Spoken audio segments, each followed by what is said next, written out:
The rejection ceremony began at dawn, and Alara Thorne knew she had exactly 3 minutes before her life ended. Not literally, though part of her wished it were that merciful. No, this was worse. This was the kind of ending where you kept breathing, kept walking, kept existing in a world that had decided you were worthless. Hey there, beautiful souls. I'm so glad you're here with me today for this story. Where are you watching from? Drop your location in the comments. I love connecting with you all. How are you doing today? I hope you're ready for a journey that's going to grip your heart and not let go. And hey, if you haven't subscribed to my channel yet, please hit that subscribe button right now. You don't want to miss the stories coming your way. Trust me on this one.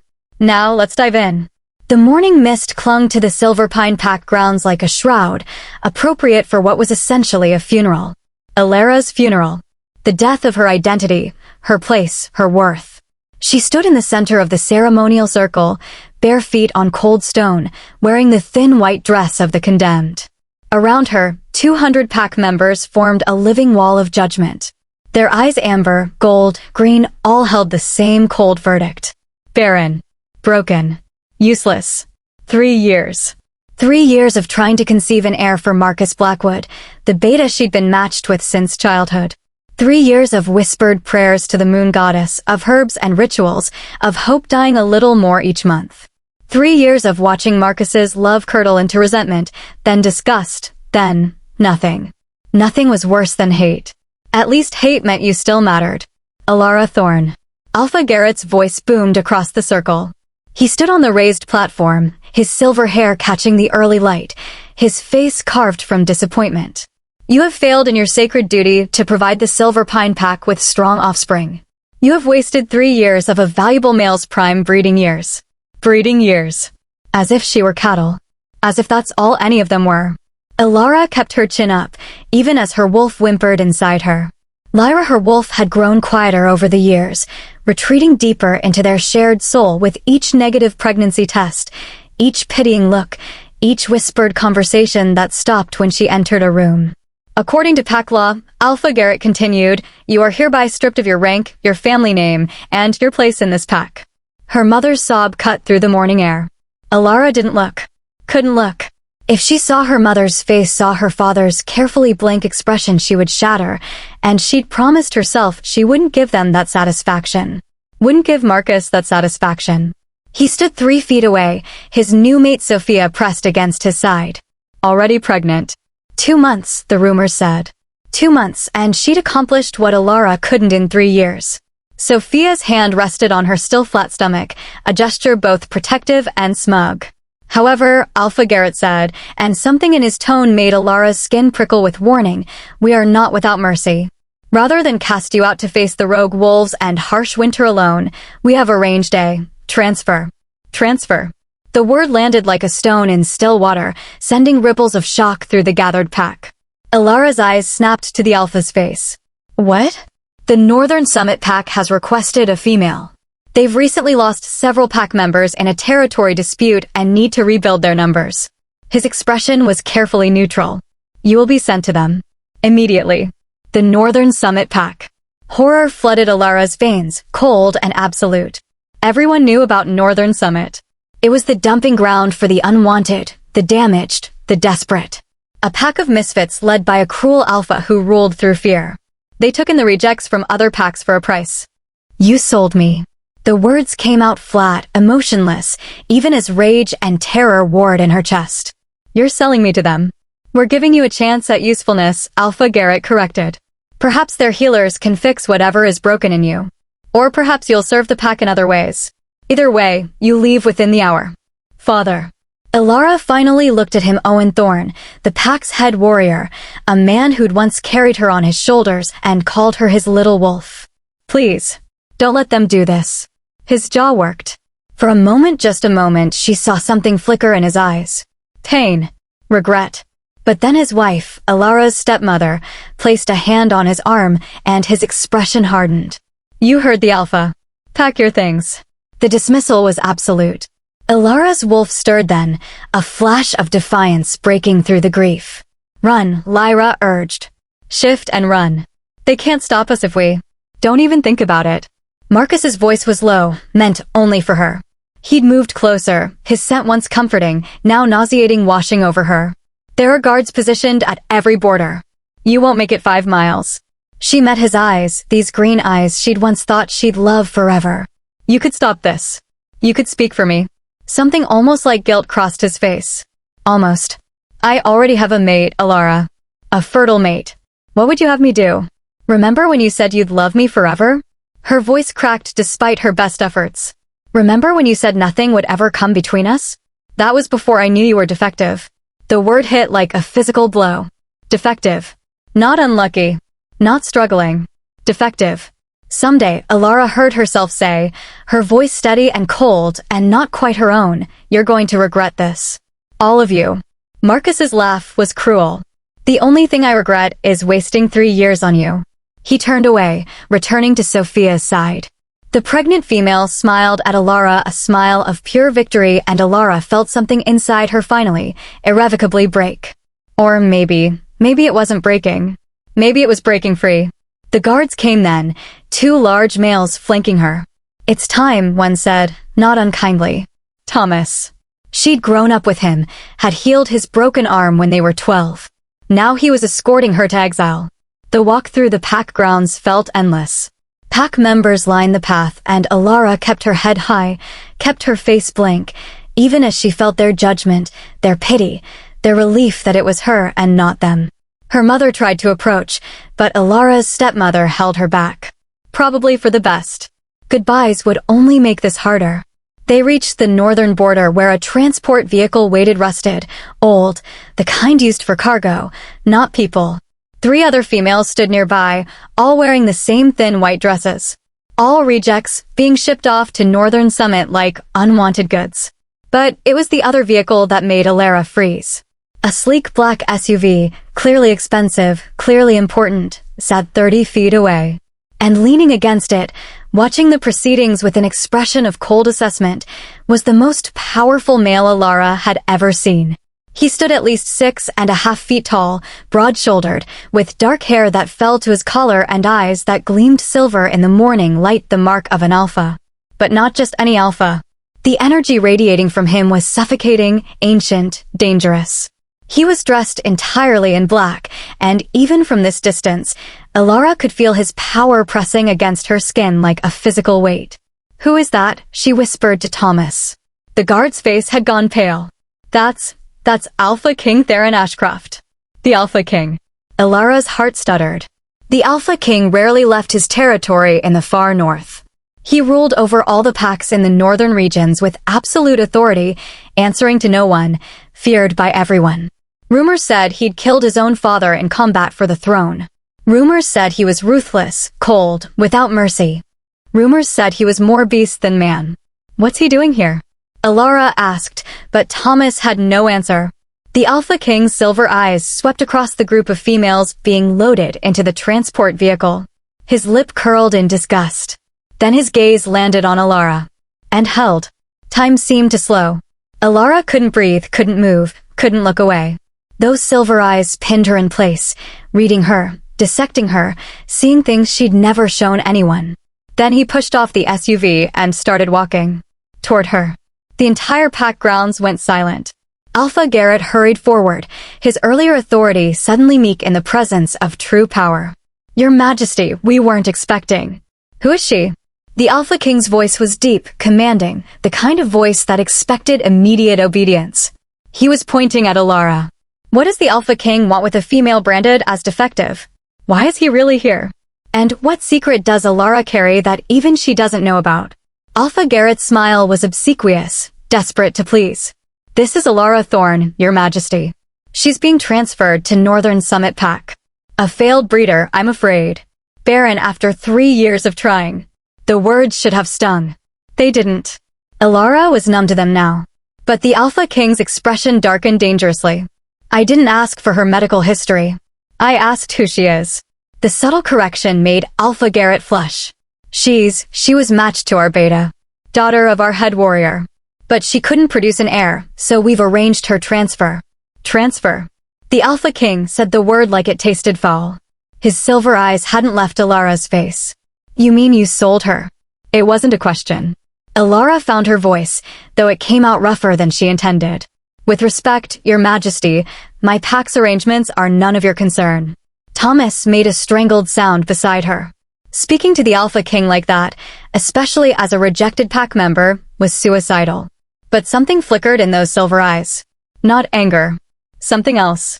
Something that looked almost like approval? Your name, he said, ignoring everyone else. Say it. Alara Thorne. She lifted her chin. If he was going to punish her for her boldness, she'd face it head on. Soon to be just Alara, since I've been stripped of my family name. Why? The question was simple, but it demanded truth. Because I couldn't give my matched mate a child, Alara said. The words were easier now, worn smooth by repetition.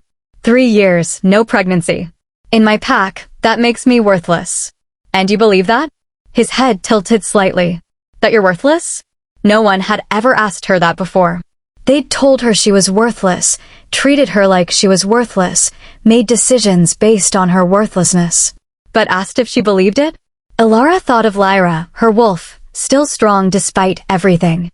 Thought of the way she could track a deer through 3 miles of forest, the way she'd once fought off 2 rogues to protect pack children, the way she could read the weather in the wind and find water in a drought. No, she said quietly. I don't. The Alpha King's lips curved into something that wasn't quite a smile. Good. He turned to Alpha Garrett, and the temperature seemed to drop 10 degrees. The transfer is cancelled. This female comes with me. The pack grounds erupted into chaos. Your Majesty, with all due respect, we have a contract with Northern Summit, Alpha Garrett protested, his voice pitching higher. We've already accepted payment. I'll pay double. The Alpha King's tone brooked no argument. Triple. Name your price. But why? Marcus stepped forward, his face flushed with confusion and something that looked like jealousy. She's barren. What use is she to you? The Alpha King's gaze swung to Marcus, and the Beta actually stumbled back a step. I don't answer to you. In fact, he smiled, cold and sharp. I don't answer to anyone in this pathetic excuse for a pack. The female comes with me. That's final. Alara's heart was hammering so hard she thought it might break through her ribs. This couldn't be happening. The Alpha King, the most powerful wolf in the Northern Territories, wanted to take her? Why? I don't understand, she said. Why me? He looked at her again, and this time she saw something in his eyes that made her breath catch. Recognition. As if he'd been searching for something and finally found it. Because you're not what they think you are, he said simply. And because I need someone who understands what it's like to be underestimated. Before Alara could process that statement, her stepmother pushed through the crowd. Lydia Thorne, who'd never shown Alara anything but cold tolerance, suddenly looked desperate. Your Majesty, perhaps we were hasty, Lydia said, her voice honey-sweet. Alara is still part of our pack.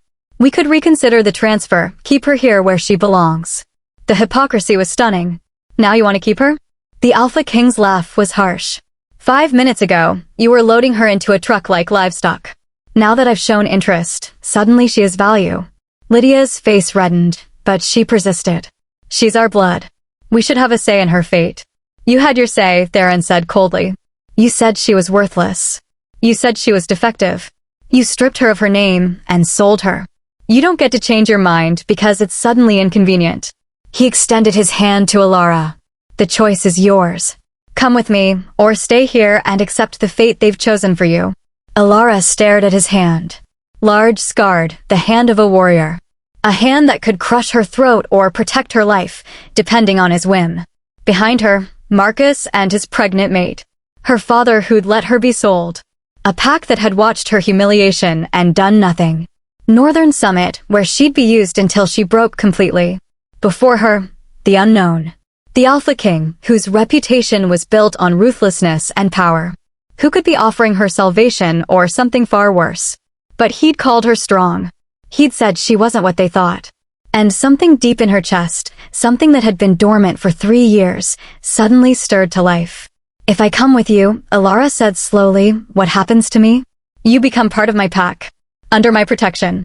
His silver eyes held hers. I won't lie to you. My world is dangerous. But I promise you this. No one will ever make you feel worthless again. It wasn't a declaration of love. It wasn't even particularly kind. But it was honest, and honesty was more than anyone else had given her in years. Alara placed her hand in his. His fingers closed around hers, warm and solid, and she felt a jolt of electricity race up her arm. From the way his eyes widened slightly, he felt it too. Then it's done, the Alpha King said. He looked at Alpha Garrett. Send your contract termination to Northern Summit. I'll handle the financial arrangements. Your Majesty, you can't just take her. Marcus's voice rose in desperation, and suddenly Alara understood. It wasn't that he wanted her back. It was that his pride couldn't handle the Alpha King wanting what he'd thrown away. Theron's expression turned lethal. I can and I have. If you have a problem with that, you're welcome to challenge me. The offer hung in the air, deadly serious. Challenge the Alpha King. It would be a death sentence, and everyone knew it. Marcus's face went pale. No, Your Majesty. No challenge. Smart. Theron tugged Alara gently toward the SUV. Let's go. As they walked away, Alara heard her mother crying. Heard Lydia's angry whispers. Heard the pack's shocked murmurs. She didn't look back. The Alpha King opened the passenger door for her, a surprisingly courteous gesture. As she slid into the leather seat, she caught sight of her reflection in the side mirror. Her dark hair was tangled, her white dress dirty from the ceremonial stones, her hazel eyes still red-rimmed from unshed tears. She looked like exactly what she was, a broken female with nothing left to lose. But as the Alpha King settled into the driver's seat and started the engine, as Silver Pine Pack territory disappeared behind them, Alara felt something unfamiliar bloom in her chest. Hope. They drove in silence for 20 minutes, the forest blurring past the windows. Alara kept stealing glances at the Alpha King, trying to understand what had just happened. He sat relaxed behind the wheel, one hand steering, the other resting on the center console. But there was nothing casual about him. Power radiated from every line of his body, controlled but undeniable. You're staring, he said without looking at her. Alara jerked her gaze away. I'm trying to figure out why you did that. Did what? Saved me. The words felt strange on her tongue. You don't know me. For all you know, they were right. Maybe I am defective. Now he did look at her, just for a moment, and the intensity in those silver eyes made her breath catch. You're not defective. How could you possibly know that? Because I consented. He returned his attention to the road. You're not barren, Alara. Your wolf is intact, healthy, strong even. The statement hit her like a physical blow. That's impossible. 3 years of trying. With the wrong male. His jaw tightened. True mates have a much higher conception rate. When you're matched with someone who isn't your fated mate, sometimes the body simply refuses to cooperate. It's rare, but it happens. Alara's mind reeled. Are you saying Marcus wasn't my true mate? I'm saying your wolf knew he wasn't worthy of carrying your children.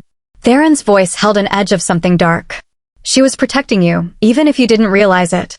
For 3 years, Alara had believed something was wrong with her. Had endured the shame, the whispers, the certainty that she was broken. And now this stranger was telling her it had been her wolf's wisdom all along? How do you know this? She whispered. Theron was quiet for a long moment. Then, because I've studied bloodlines and genetics for 15 years. Because I've seen this pattern before. And because... He paused. Because your scent tells me things you don't even know about yourself. What things? Instead of answering, he pulled the SUV off the main road onto a narrow dirt path. Trees closed in on both sides, ancient pines that blocked out most of the sunlight. Where are we going? Alara asked, suddenly aware of how isolated they were. I thought your territory was north. It is. But we need to talk before we get there, and I'd rather do it without an audience. He parked in a small clearing and turned to face her fully. Up close, he was even more overwhelming. The scars on his hands, the sharp angles of his face, the silver eyes that seemed to see straight through her defenses. What I'm about to tell you stays between us, Theron said. Can you promise me that? Alara's pulse quickened. I don't even know you. Why would you trust me with secrets? Because in about 30 seconds, you're going to have secrets of your own that you'll need me to keep. His expression was serious, almost grave. So I'll ask again. Can you promise me? There was something happening here, something bigger than a simple rescue from a bad situation. Alara could feel it in her bones, in the way Lyra was suddenly alert and focused inside her. I promise, she said. Theron nodded. I didn't come to Silver Pine by accident. I've been tracking a bloodline, following a trail that's gone cold more times than I can count. I was about to leave when I caught your scent on the wind. My scent? What about it? You carry the markers of the Lunaris bloodline, he said quietly. A line that was supposedly wiped out 200 years ago in the Great Purge. Alara shook her head. That's impossible.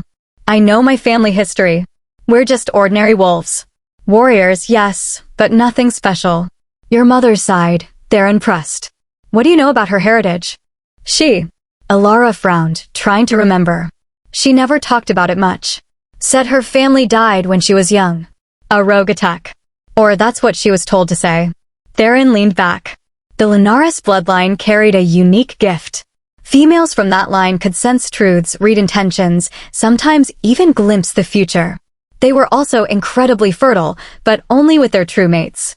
With anyone else. He gestured at her. Nothing. The implications crashed over Alara like a wave.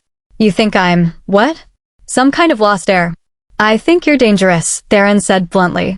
If word gets out that a Lunaris descendant survived, there are pacts that would kill you to prevent the bloodline from continuing. There are others who would try to capture you, breed you, use your gifts. Fear coiled in Alara's stomach. Then why tell me? Why not just leave me in ignorance? Because ignorance will get you killed. His voice was hard. You need to understand what you are so you can protect yourself. And because... He hesitated, and for the first time, she saw uncertainty cross his face. Because I need your help. My help? With what? Theron pulled a photograph from his jacket pocket and handed it to her. It showed a young girl, maybe 10 years old, with dark hair and startling blue eyes. This is Kira. She was taken from a small pack 6 months ago. The kidnappers left no trail, no demands, nothing. His jaw clenched. But I believe they're collecting bloodline descendants. Trying to rebuild the old powers for their own purposes. Alara stared at the photo. The girl's smile was bright, unaware of the darkness that would claim her. What does this have to do with me? If you are Lunaris, you might be able to sense her. Track her in ways normal wolves can't. Theron's eyes met hers. I've exhausted every conventional method. You're my last hope of finding her alive. The weight of his words settled over Alara. He wasn't asking for a small favor. He was asking her to risk everything, to embrace an identity she didn't understand, to hunt for a child who might already be dead. And if I say no, then I'll still protect you. Still give you a place in my pack. His expression softened slightly. But that little girl will die. And others like her will keep disappearing. It should have been an impossible choice. But as Alara looked at Kira's photo, she thought about being helpless, about being cast aside, about how it felt when no one fought for you. I don't know how to use these supposed gifts, she said quietly. I don't even know if I really have them. Then I'll teach you. Theron's voice held absolute conviction. I have resources, knowledge, allies. But I need you willing, Alara. I won't force this. She studied his face, searching for deception, for the catch. But all she saw was desperate hope barely contained beneath iron control. If I do this, Alara said slowly, I want the truth. All of it. About my bloodline, about these kidnappers, about why you really care so much about one missing girl. Something painful flickered across Theron's features. She's my niece. My sister's only child. Oh. Suddenly his intensity made sense. This wasn't just duty. It was personal. Okay, Alara heard herself say. I'll help you. The relief that washed over his face was stark, quickly hidden but unmistakable. Thank you. Don't thank me yet, Alara said. I might be completely useless at this. You won't be. Theron started the engine again. Your instincts have been protecting you your whole life. Now we just teach them to protect others too. As they pulled back onto the road, Alara's hand drifted to the photograph he'd left in her lap. Kira's eyes seemed to stare up at her, pleading. What had she just agreed to? The Ashcroft territory was nothing like Silverpine. Where her old pack favored open meadows and scattered cabins, Theron's land was dense forest, punctuated by sleek modern buildings that seemed to grow from the landscape itself. The pack house rose 3 stories, all dark wood and glass, imposing yet somehow elegant. Wolves stopped and stared as the SUV pulled up. Alara could feel their curiosity, their assessment. A strange female arriving with their alpha king. The gossip would be instantaneous. Ignore them, Theron said, sensing her tension. They'll adjust. A tall woman with silver-streaked hair approached as they exited the vehicle. Her bearing screamed authority, and her sharp green eyes catalogued every detail about Alara in seconds. "Your Majesty," she said with a slight bow. "We weren't expecting you back so soon. Or with company. Vera, this is Alara. She'll be staying with us indefinitely." Theron's tone made it clear this wasn't up for debate. "Prepare the West Wing guest suite. And arrange a meeting with Counselor Pax. We have work to do." Vera's eyebrows rose fractionally, but she simply nodded. "Of course. Welcome, Alara." The formal greeting felt strange after years of cold shoulders and whispered insults. Alara managed a quiet, "Thank you." As Vera walked away, Theron gestured toward the pack house. "Come. I'll show you to your room. Then we eat, and then we begin." The suite he led her to was larger than her entire cabin back in Silverpine. Floor-to-ceiling windows overlooked the forest, a massive bed dominated one wall, and the attached bathroom had a tub that could fit 3 people. "This is too much," Alara protested. "It's what's available." Theron moved to the window, his back to her. "There are clothes in the closet. They should fit. Dinner is in an hour. Someone will come get you." He was leaving, putting distance between them, and suddenly Alara didn't want to be alone with her spiraling thoughts. "Wait," she said. "Can I ask you something?" He turned, waiting. "Why do you really think I can find Kira? You said I might be able to sense her, but that seems like a desperate hope at best." Theron was quiet for a long moment. Then he crossed to her, stopping close enough that she had to tilt her head back to meet his eyes. "When I caught your scent this morning," he said quietly, "I felt something I haven't felt in 15 years. A pull. A recognition." His jaw tightened. The Linares line doesn't just sense truths. They can form bonds with other gifted bloodlines. Connections that transcend normal pack links. "And you think I can form a connection with Kira?" "I think you already have one. You just don't know it yet." He reached out slowly, giving her time to pull away, and touched his fingers to her temple. "Close your eyes." Alara hesitated, then obeyed. His touch was warm, gentle, nothing like she'd expected from someone with his reputation. "Breathe," Theron murmured. "Listen to your wolf. Ask her what she senses." At first, there was nothing. Just the usual hum of Lyra's presence, the comfortable familiarity of their shared soul. But then, as Alara focused, she felt something else. A thread, thin and fragile, pulling at her awareness. A whisper of fear. Of cold. Of darkness. Her eyes snapped open. "I felt something." Theron's expression was fierce with hope. "What?" "Fear. And cold. So cold." Alara pressed a hand to her chest, where the sensation had lodged. "Is that her? Is that Kira?" "Possibly. Or it could be another captive." His hand fell away from her face. "The bastards who took her are collecting bloodline children. Kira isn't the only one missing." Horror washed through Alara. "How many?" "7 that we know of. Likely more." Theron's hands clenched into fists. "They're smart. They take one child every few months, always from small packs, always covering their tracks. By the time anyone realizes there's a pattern, the trail is ice cold." "But why? What do they want with bloodline children?" "Power." The word was heavy with disgust. The old bloodlines carried abilities that modern wolves have lost. If someone could harness those abilities, control them. He shook his head. It would shift the balance of power across all territories. Alara moved to the window, staring out at the forest. Somewhere out there, children were suffering. Being used. And she might be the only one who could find them. "I don't know if I'm strong enough for this," she admitted. She heard Theron move behind her, felt the heat of his presence at her back. Strength isn't about never being afraid. It's about being terrified and doing what needs to be done anyway. "Is that how you became Alpha King?" "By being terrified." His laugh was low and bitter. "I became Alpha King by killing my father in front of the entire council. There was nothing noble about it." Alara turned to face him, surprised by the confession. "Why did you kill him?" "Because he was going to execute my sister for refusing a political marriage." Theron's eyes were hard, remembering. "Because he cared more about alliances than his own children. Because someone had to stop him, and no one else would." The raw honesty in his voice made Alara's chest tighten. "Your sister. Kira's mother. Elena. She died 2 years ago. Rogue attack." His voice went flat. "Or so we thought. Now I'm not so sure. The timing, the circumstances, it was all too convenient." Understanding dawned. You think the people who took Kira killed your sister. I think she discovered something she wasn't supposed to know.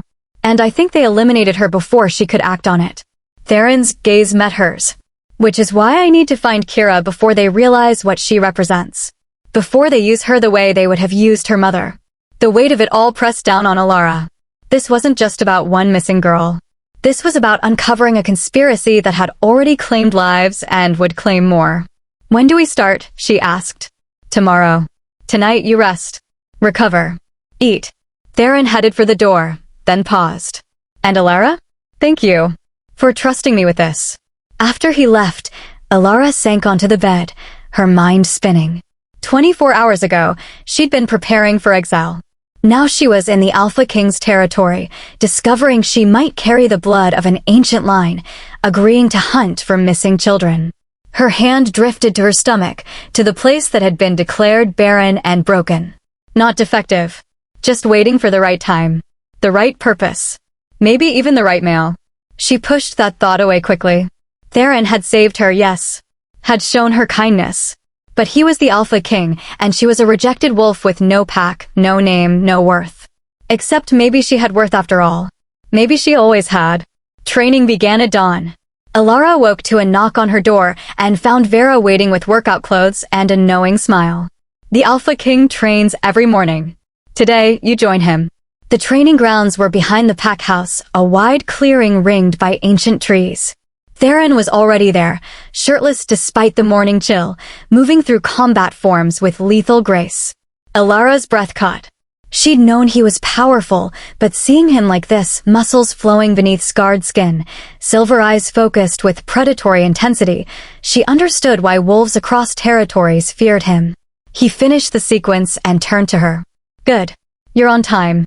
What exactly are we training for? Alara asked, trying not to stare at his bare chest. Everything. He tossed her a training staff. Your gifts won't matter if you can't defend yourself. The people who took Kira won't hesitate to kill you if they discover what you are. The next 2 hours were brutal. Theron didn't hold back, didn't coddle. He pushed her until her muscles screamed, correcting her stance, her grip, her footwork with ruthless efficiency. Again, he commanded after she'd fallen for the 5th time. I'm trying, Alara gasped, sweating despite the cold. Try harder. But his hand extended to help her up, and something in his eyes had softened. You're stronger than you know. Stop holding back. She took his hand, felt that same electric jolt from before, and this time Lyra surged forward with sudden force. Alara's vision sharpened, her exhaustion vanishing as her wolf lent her strength. The next exchange was different. Alara moved faster, anticipated his strikes, even landed a blow that made Theron's eyes flash with approval.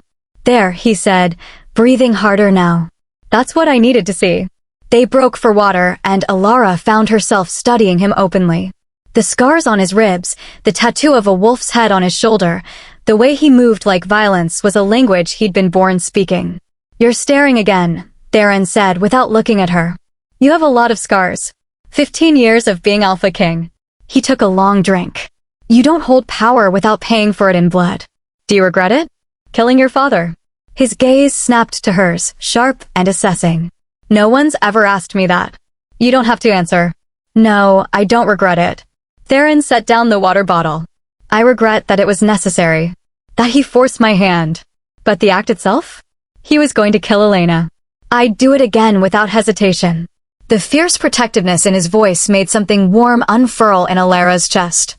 This was a male who would burn the world for those he loved. Come, he said abruptly. There's something I need to show you. He led her into the pack house, down a hallway she hadn't explored, to a locked door. Inside was an office that was clearly his private sanctuary. Maps covered one wall, marked with red pins. A desk held stacks of reports. And on a corkboard hung photographs of 7 children. Kira was among them. These are the missing bloodline children, Theron explained. Taken over 18 months. Different packs, different abilities, but all descended from the old lines. Alara moved closer, studying each young face. What abilities? The boy here, Marcus, could sense shifts in earth and stone. This girl, Lena, could communicate with animals. He pointed to each photo. Healers, trackers, seers. All rare gifts. All valuable. And Kira. Theron's expression went tight. Kira can manipulate water. Not just move it, but purify it, heat it, freeze it. At 10 years old, she was already more powerful than most adult water elementals. That's why they took her specifically. That's why they'll never let her go. He turned to face Alara fully. Which is why we need to move fast. I've tracked the kidnappers to a compound 300 miles north. Deep in unclaimed territory, heavily guarded. I've been planning a rescue for weeks, but I couldn't move without someone who could confirm the children were actually there. Alara's heart raced. You want me to sense them? To make sure it's not a trap. I need you to try. Theron pulled out a map, spreading it on the desk. We leave in 3 days. I'm taking my best warriors. But you're the key. If you can feel their presence, locate them within the compound, we have a chance. 3 days. 72 hours to prepare for a mission that could save 7 children or get them all killed. What if I can't do it? Alara whispered. What if I'm not actually Linares? What if I'm just a failed wolf who got lucky once? Theron crossed to her in 2 strides, his hands coming up to frame her face. The touch was gentle despite his strength, and his silver eyes blazed with intensity. You're not a failure. You never were. His voice was low, fierce. I've spent 15 years studying bloodlines, Alara. I know what I sensed in you. The question isn't whether you have the gift. It's whether you're brave enough to use it. Standing this close, Alara could see flecks of gold in his silver eyes, could smell cedar and winter on his skin. Her pulse hammered in her throat. I'm terrified, she admitted. Good. That means you understand what's at stake. His thumbs brushed her cheekbones, the touch sending shivers down her spine. But I'll be with you every step. I won't let anything happen to you.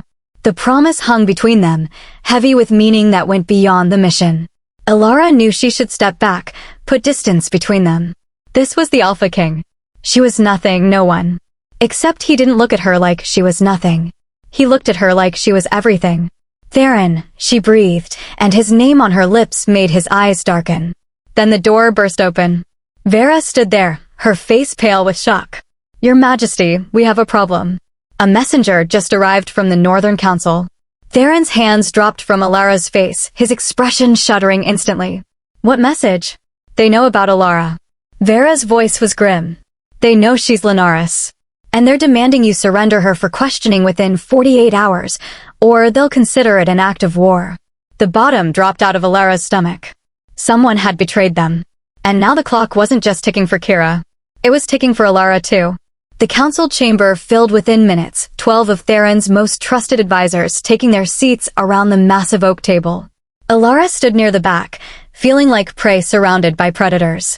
Counselor Pax, a grizzled wolf with gray hair and calculating eyes, spoke first. The Northern Council rarely makes demands. The fact that they're threatening war over one female means they know exactly what she is. How did they find out? Theron's voice was deadly calm, but Alara could see the rage simmering beneath. We've been careful. No one outside this room knew about Alara's bloodline. Someone talked, Vera said grimly. Or someone was watching Silverpine when you claimed her. Alara's stomach churned. This is my fault. I should never have come here. No. Theron's silver eyes pinned her in place. This is exactly why you needed to come here.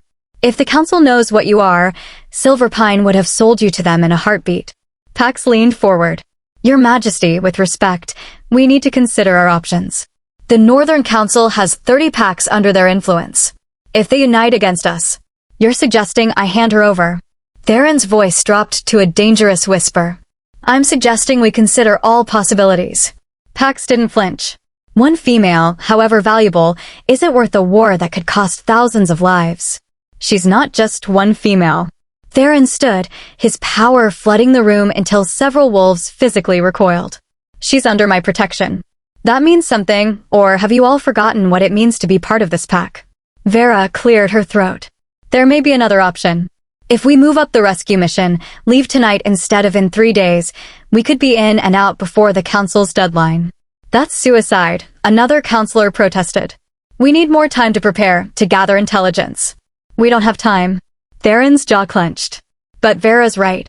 If we can rescue those children and expose what the kidnappers are doing, the council will have bigger problems than Alara's bloodline. And if the mission fails? Pax pressed. If we lose our Alpha King and our best warriors chasing ghosts? Then you'll have a war anyway. Theron's smile was cold. Because the people holding those children are connected to the council. I'm sure of it. They've been too quiet, too unconcerned about 7 missing bloodline children. Someone high up is protecting the kidnappers. Shocked silence filled the room. You're accusing council members of kidnapping children? Pax's voice was carefully neutral. I'm saying the evidence points in that direction. Theron gestured to the maps on the wall. The compound where they're held? It sits on land that officially belongs to no pack. But 3 years ago, it was quietly purchased through a shell corporation. I traced the money. It leads back to Counselor Vex. Alara had heard of Vex. Everyone had. He was the second most powerful wolf in the Northern Territories, ambitious and ruthless.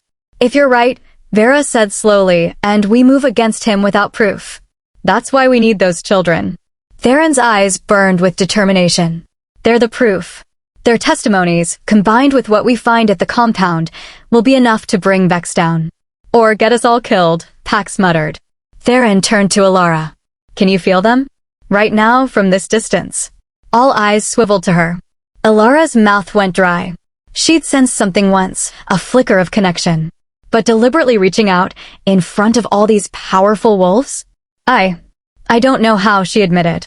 Yes, you do. Theron crossed to her, his presence both overwhelming and somehow grounding. Close your eyes. Breathe. Let Lyra guide you. Alara wanted to protest that she couldn't do this, that everyone was watching, that she'd fail. But the desperate hope in Theron's eyes stopped her. She closed her eyes. At first, there was only her own thundering heartbeat. But then she felt Lyra stir, felt her wolf's consciousness expand outward like ripples on water. And there, faint but undeniable, she felt them. 7 points of light in the darkness. Young, scared, but alive. They're there, Alara gasped, her eyes flying open. All 7. I can feel their fear there, their hope. They're waiting for rescue. The room erupted into motion. Wolves stood, voices overlapping as they debated strategy and logistics. But Theron remained focused on Alara, his hand coming up to steady her as she swayed. How far? He asked quietly. I don't know distances, but... She frowned, concentrating. North. Definitely north. And underground. They're below the surface. A bunker. Theron's expression hardened. That complicates things. Your Majesty, Pax said, his tone urgent. Even if we leave tonight, the Council's deadline is in 48 hours. If we're not back in time, then they'll assume we've refused their demands. Theron met his counselor's gaze. And yes, that likely means war. But I won't sacrifice Alara to avoid it. Why? The question burst from Alara before she could stop it. Why risk everything for me? You barely know me. The room went silent. Theron stared at her, some internal war playing out behind his eyes. Then he did something that shocked everyone. He took her hand, right there in front of his entire council. Because you're my mate, he said simply. The world tilted. What? Alara whispered. I've known since the moment I caught your scent at Silverpine. His silver eyes held hers. The bond snapped into place instantly. You're my fated mate, Alara. That's why I couldn't leave you there. That's why I'd burn down the entire Northern Council before I let them take you. Tears stung Alara's eyes. But I can't. With Marcus, I couldn't. Because he wasn't yours. Theron's voice gentled. I am. And when this is over, when those children are safe and the threat is eliminated, I'll prove it to you. The promise in his words made heat flood through her. Well, Vera said dryly, breaking the tension. That changes things. Pax sighed heavily. An alpha king claiming his fated mate. The council will have to respect that, at least politically. Only if we survive the next 48 hours, another counselor pointed out. Theron's smile was sharp and dangerous. Then we'd better not fail. Vera, assemble the strike team. We leave in 2 hours. As the council dispersed to prepare, Alara stood frozen, her hand still clasped in Theron's. Mate. The word echoed in her mind. After 3 years of failure, of shame, of believing she was broken, she'd found her true mate. And he was about to lead them all into a battle they might not survive. Alara stood in her suite, staring at the tactical gear Vera had brought her. Black combat pants, reinforced boots, a fitted jacket designed for movement. This was really happening. A knock sounded. Come in, she called. Theron entered, already dressed for battle, weapons strapped to his body. He looked every inch the warrior king, dangerous and deadly. Having second thoughts, he asked. About 100 of them. Alara pulled on the jacket, fumbling with the fastenings. I've never done anything like this. I'm a tracker, not a soldier. You're more than either of those things. Theron crossed to her, his hands gently moving hers aside as he fastened the jacket properly. You're Linares. You're my mate. And you're the only chance those children have. His fingers lingered at her collar, and Alara looked up to find his face inches from hers. I'm scared, she whispered. So am I. The admission surprised her. I'm terrified of losing you before we've even had a chance. Terrified of failing Kira again. But fear doesn't make us weak, Alara. It makes us careful. She placed her hand over his heart, feeling it beat strong and steady. When this is over, we need to talk. About the mate bond, about what it means. When this is over, Theron interrupted gently, I'm going to court you properly.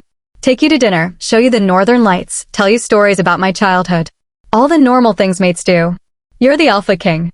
Nothing about us will be normal. His smile was soft, genuine, nothing like the cold mask he showed the world. Then we'll make our own normal. Before Alara could respond, he leaned down and pressed his forehead to hers. The gesture was intimate, tender, and through their forming bond, she felt his emotions, his fierce protectiveness, his desperate hope, his growing love. Come back to me, she breathed. Always. He stepped back, the warrior king sliding back into place. Time to move. The strike team assembled in the courtyard. 12 wolves, all elite fighters, all willing to risk everything. Vera handed out weapons and comm devices while Pax reviewed the plan one final time. The compound has 2 entry points, Pax explained, pointing to a blueprint. Front gate, heavily guarded. And a service entrance on the east side. We'll split into 2 teams. Alpha Theron leads the main assault on the front. Vera takes the second team through the service entrance. And me? Alara asked. You stay with me, Theron said firmly. Once we're inside, you guide us to the children. Your Majesty, with respect, having Alara in the main assault is dangerous, one of the warriors objected. She's untrained, and if the enemy realizes what she is, which is exactly why she needs the best protection. Theron's tone brooked no argument. She's with me. Final decision. They loaded into 3 vehicles and drove north through the night. Alara sat beside Theron, her mind reaching out every few miles to check on the children. Each time, she felt them, their fear growing as if they sensed something was about to happen. They know, she murmured. Somehow, they know we're coming. Bloodline instinct, Theron said. They're probably sensing you the same way you sense them. Hold on to that connection. Don't let it break. 3 hours later, they parked a mile from the compound and proceeded on foot. The forest was dark and silent, no animals, no insects. Everything had fled from whatever evil resided here. Alara's skin crawled as they approached. The compound looked like an abandoned warehouse, rusted and decrepit. But she could feel the wrongness radiating from it, could sense the barriers and enchantments designed to hide what lay beneath. There, she whispered, pointing. Underground. Maybe 50 feet down. Theron signaled the team. Vera's group peeled off toward the east side while Theron led the main team toward the front gate. The guards never saw them coming. Theron moved like liquid death, taking down 2 wolves before they could raise an alarm. His team flowed behind him, efficient and brutal. But as they breached the main door, sirens wailed. They know we're here. Vera's voice crackled over the calm east entrance is sealed. We're blocked. Keep trying, Theron ordered. We're going in. The interior of the warehouse was a maze of corridors and locked doors. But Alara could feel the pull, the children's presence drawing her forward like a beacon. This way, she called, running down a hallway. Alara, wait.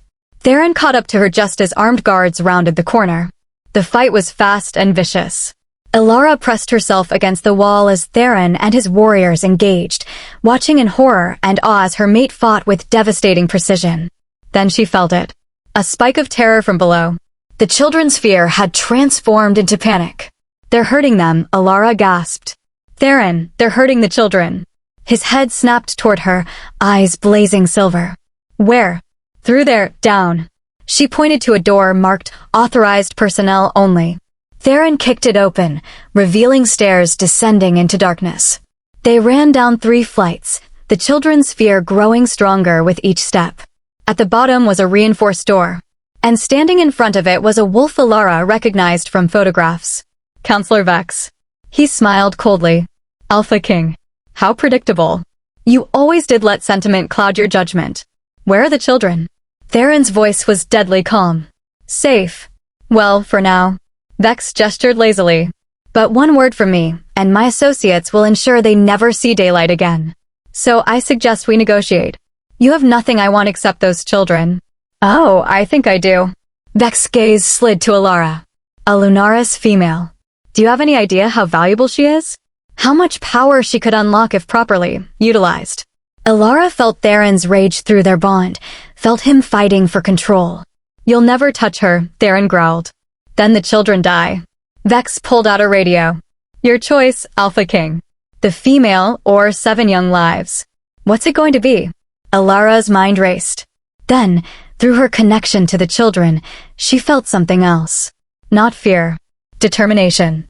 Kira was 10 years old, powerful, and she was done being a victim. Theron, Alara whispered. Tell Kira to flood the room. His eyes widened with understanding. Then he smiled, cold and sharp. Kira, he called out. Now. For a moment, nothing happened. Then water erupted from beneath the reinforced door with the force of a tidal wave. The water slammed into Vex with brutal force, knocking him off his feet. The reinforced door buckled under the pressure, then exploded outward in a shower of metal and wood.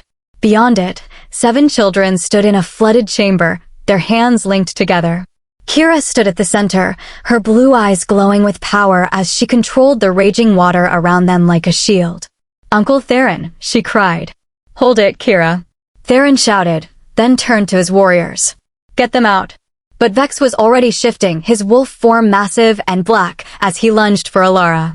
Theron intercepted him mid-leap, the 2 males crashing together in a tangle of fur and fangs. Alara ran toward the children, splashing through knee-deep water. The other kids looked terrified but unharmed. A boy with Marcus's photo stood protectively in front of the younger ones, while Lena clutched a small girl who couldn't have been more than 6. It's okay, Alara called. We're here to help. I'm with the Alpha King. We know, Marcus said, his voice shaking. We felt you coming. Kira said you were Lunaris, like the old stories. Behind them, Theron and Vex battled with savage intensity. Blood sprayed across the walls as they tore into each other, neither giving ground. Alara reached the children, and the moment she touched Kira's shoulder, their connection blazed to life. She could feel all of them now, their gifts, their terror, their desperate hope. They'd been here for months, subjected to tests and torture, forced to use their abilities until they collapsed. Can you walk? Alara asked. We need to move now. There are others, Kira gasped, her concentration wavering. The water swirled dangerously. Guards coming. Lots of them. As if summoned by her words, footsteps thundered down the stairs. 6 guards burst into the corridor, weapons drawn. Theron's warriors engaged them immediately, but they were outnumbered. 1 guard broke through, heading straight for the children. Alara didn't think. She shifted, letting Lyra surge forward, and her wolf met the guard head-on. They crashed together, and Alara felt her teeth sink into his shoulder.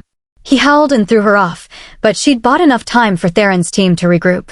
Shifting back, Alara grabbed Kira and Marcus. Get the others. Stay close to me.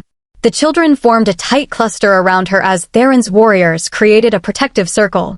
The fighting was brutal, confined space making every move critical. Then Vex, bleeding from multiple wounds, made one last desperate play. He shifted back to human form and pulled a detonator from his torn jacket. Nobody moves, he snarled, blood running down his face. This entire level is rigged to blow. You take one more step, and we all die. Theron froze, still in wolf form, his silver eyes locked on Vex. Here's what's going to happen, Vex continued, breathing hard. The children stay. The Lunaris female stays. The rest of you leave, or I detonate right now. You'll die too, one of Theron's warriors pointed out. I'm dead anyway. You think the council will let me live after this? Vex laughed bitterly. At least this way, I take you all with me. Alara felt the children's fear spike through their bond. Felt Kira's water shield falter. They'd come so far, survived so much. It couldn't end like this. Then she remembered what Theron had said. Bloodline abilities. Gifts that modern wolves had lost. Lunaris could sense truths. Alara closed her eyes, reaching out with her gift. She felt for Vex's intentions, his emotions, his truth. And she found it. A lie. There is no detonator, she said calmly. You're bluffing. Vex's eyes widened. You can't know that. But I do. Alara stepped forward, trusting her instincts completely. You're terrified. Desperate. But you don't want to die. That device in your hand? It's fake. You were counting on us being too afraid to call your bluff. For a heartbeat, nobody moved. Then Theron lunged. Vex tried to run, but Theron's wolf was faster, stronger, fueled by months of rage and fear for his niece. He took Vex down in one brutal strike, his jaws closing around the counselor's throat. Don't kill him. Pax's voice came over the comm. We need him alive for testimony. Theron's wolf snarled, but didn't bite down. Instead, he held Vex pinned while his warriors secured the counselor with silver restraints that burned against his skin. Clear. Vera's voice crackled. East entrance is open. Extraction route is secure. Move out. Theron shifted back to human form, not bothering with clothes as he scooped Kira into his arms. Everyone out, now. They ran up the stairs, through the corridors, the children stumbling with exhaustion. Alara carried the smallest girl while Marcus helped Lena. Behind them, Theron's warriors dragged a cursing, bleeding Vex. They burst out into the night air, and Alara had never been so grateful to see stars. The vehicles were waiting. They loaded the children carefully, Vera wrapping them in blankets and checking them for injuries. Is everyone here? Theron demanded, still holding Kira. Count off. One by one, his warriors reported in. All accounted for. Minor injuries, nothing critical. The children. All 7, Alara confirmed, her hand on the smallest girl's shoulder. Alive. Safe. Theron's expression cracked, relief flooding through so powerfully that Alara felt it through their bond. He buried his face in Kira's hair, his shoulders shaking. I've got you, he whispered. I've got you, little wolf. You're safe now. I knew you'd come, Kira murmured, wrapping her thin arms around his neck. I told the others. Uncle Theron always comes. As the vehicles pulled away from the compound, Alara watched the building disappear into the darkness. It was over. They'd won. 7 children saved. A conspiracy exposed. A counselor captured. And she'd done it. Her gifts, her instincts, her courage. She wasn't broken. Wasn't useless. She was exactly who she was meant to be. Theron's hand found hers in the darkness, squeezing gently. Through their bond, she felt his pride, his gratitude, his love. Thank you, he said quietly. For everything. Alara squeezed back. Take us home, Alpha King. His smile was bright and genuine. Home. Yes. And for the first time in 3 years, Alara knew exactly where home was. It was wherever he was. 2 weeks later, Alara stood on the balcony of Theron's private quarters, watching the sun set over the forest. The northern lights were just beginning to dance across the sky, ribbons of green and purple that took her breath away. Beautiful, isn't it? Theron's voice came from behind her, warm and close. She leaned back against his chest as his arms wrapped around her waist. I never imagined anything like this existed. I promised you northern lights. She could hear the smile in his voice. Though I also promised you proper courting, and I feel like I've been failing at that. The past 2 weeks had been chaos. Vex's testimony had exposed 3 other counselors involved in the kidnapping ring. The Northern Council had been forced into emergency sessions, their authority shaken to its core. Meanwhile, the 7 rescued children were recovering, slowly learning to trust again. And Alara had been at the center of it all, her Lunaris heritage confirmed and documented, her gifts growing stronger each day as Theron helped her train. You've been busy saving the Northern Territories, Alara pointed out. I think that's a decent excuse. Still, Theron turned her in his arms until she faced him. I want to do this right. You deserve everything, Alara. Flowers, romance, time to decide if you truly want this bond. If I want it? She cupped his face, feeling the mate bond humming between them, stronger every day. Theron, you're my fated mate. There's no deciding. There's only accepting what the moon goddess already knew. His silver eyes searched hers. You're sure? Because once we complete the bond, you'll be Luna Queen. might equal in all things. The responsibility, the danger, the politics. The late nights, the difficult decisions, the weight of the crown, Alara finished. I know. And I'm choosing it anyway. I'm choosing you. The kiss was inevitable, gentle at first, then deepening as 3 years of loneliness and longing poured into it. Through the bond, Alara felt Theron's love, his desire, his absolute devotion.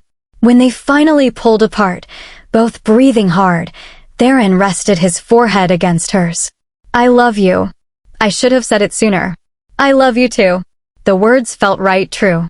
Though I'm still getting used to the idea that I went from rejected and barren to Luna Queen in a matter of weeks. You were never barren. His hand slid down to rest on her stomach, and heat flooded through her. Your wolf was just waiting for me. The promise in his touch made her shiver. The healer confirmed it yesterday. I'm fertile. Perfectly healthy. Everything Marcus and Silverpine said about me was wrong. And when word gets out that you're pregnant with my heir, Theron's smile turned dangerous, which you will be, probably sooner rather than later. They're going to realize exactly what they threw away. Alara had heard that her former pack was in turmoil.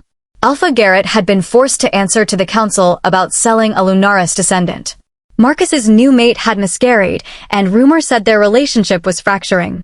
The pack that had cast her out was falling apart. She should have felt satisfaction.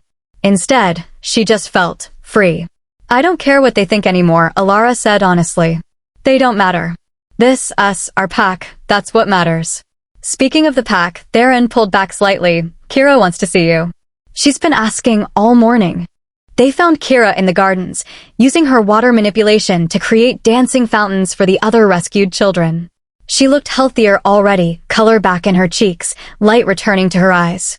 Aunt Alara, she called, and the title made Alara's heart squeeze. Not officially yet, Alara protested as Kira ran over. You're mated to Uncle Theron. That makes you my aunt. Kira's logic was unassailable. Besides, you saved us. Your family. The other children gathered around, and Alara felt their bonds, the connections that had formed during the rescue. Marcus with his earth sense. Lena who spoke to animals. 5 other young wolves with gifts that were growing stronger every day under careful guidance. We've been talking, Marcus said, the 10-year-old suddenly serious. When we're older, we want to help other bloodline children.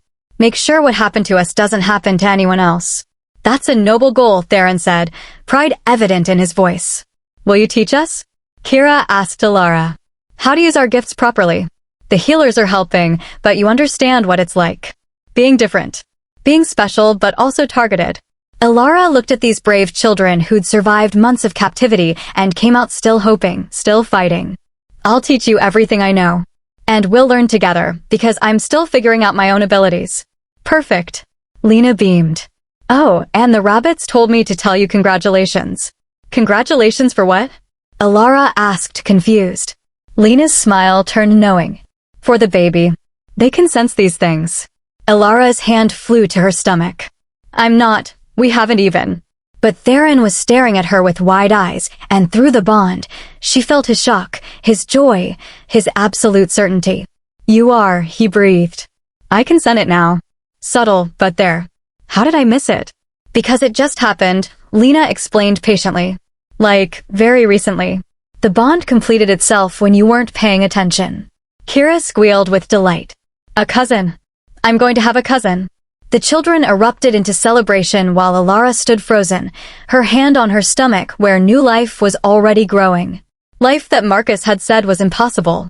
Life that Silverpine had declared her too defective to create. We're having a baby, she whispered. Theron swept her into his arms, spinning her around as his laugh rang out pure and joyful. We're having a baby. When he set her down, his eyes were bright with tears. Our child. Proof that you were never broken. That everything they said was a lie.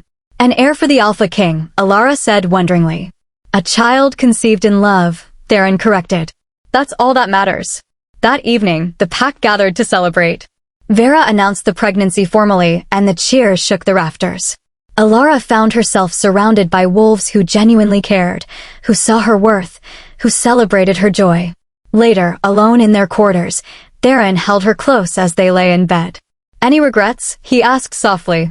About how fast everything happened. Alara thought about the rejection ceremony that felt like a lifetime ago. Thought about standing in that circle, believing her life was over. She'd been so wrong. Her life hadn't ended that day. It had begun. No regrets, she said firmly. Being cast out was the best thing that ever happened to me. It led me here. To you. To our family. To knowing my true worth. You are extraordinary, Theron murmured against her hair. And I will spend every day proving that I'm worthy of you. You already have. Through the window, the northern lights danced brilliant and wild. In the gardens below, 7 rescued children slept peacefully. In the territories beyond, a corrupt council was being reformed. And here, in the heart of the Ashcroft pack, a rejected she-wolf and a ruthless alpha king had found something neither expected. Love. Partnership. Home. Alara placed her hand over Theron's where it rested on her stomach over their growing child. She'd been cast out for infertility, branded as worthless, sold like cattle. But the Alpha King had changed her fate. No, she realized. She'd changed her own fate by being brave enough to accept his hand, to embrace her gifts, to believe she deserved more. And now she had everything. I love you, she whispered into the darkness. I love you, Theron answered. My mate. My Luna. My everything. And in that moment, Alara knew with absolute certainty that she was exactly where she was meant to be. Not despite being cast out, but because of it. Sometimes the worst rejection becomes the greatest blessing. Sometimes you have to lose everything to find what truly matters. And sometimes, the Alpha King changes your fate by helping you see you were never broken at all. Thank you so much for watching Cast Out for Infertility, until the Alpha King changed her fate. If you loved this story, please give it a thumbs up and subscribe for more werewolf shifter romances. Drop a comment below and let me know what you thought, what your favorite part was, and where you're watching from. I love hearing from you all. Until next time, beautiful souls.